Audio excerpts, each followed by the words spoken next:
So I've been working on this larger painting, and I just thought I would touch upon some of the ideas around working larger that is just really apparent to me today, especially. I'm running up and down the studio and I'm moving all around. And it has to do with, if you want to be successful at making your work larger and more powerful, there's some things to keep in mind. And one of the things to keep in mind has to do with how you're moving your body and how there's a correlation often between, when you work small, you're kind of just doing things with your wrist. And often if you're scaling up and you're trying to work really large, we tend to take that same kind of thinking, that same kind of small movements with us. We just do more of them. And that actually changes your work, because if you don't change the way you're thinking about your work and the proportions completely change, then your work can kind of change. And maybe it might be better, but often it loses something. So I just thought I would share with you kind of what I'm working on right now. And this is really the early stages of the picture. But one of the things that I like to do is kind of get to know the whole picture, all the whole terrain of it.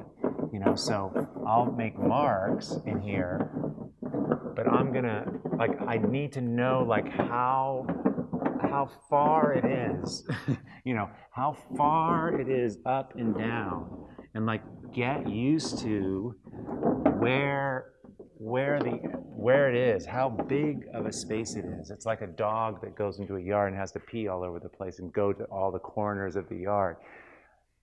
I need to comprehend this space. It's so different if we're working on a small picture. We just look at it, and it's like, oh, we look there, and then we look here, we work here.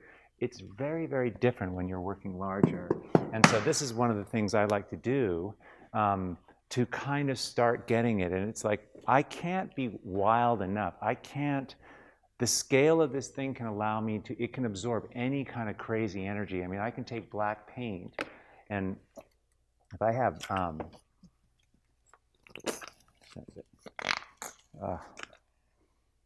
if I take black paint,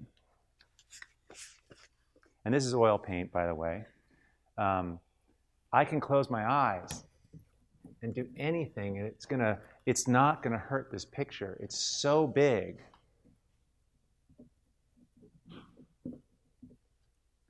I can go down the bottom.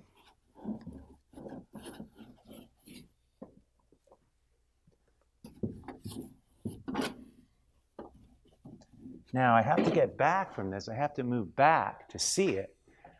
And so I can see what I'm doing. And then I can change it.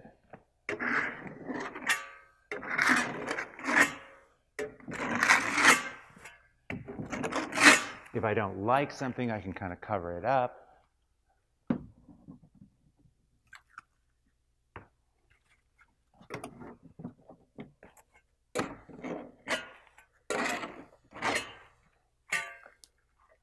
There's just so many things that kind of happen spontaneously, but it all starts with this awareness and expansion of movement.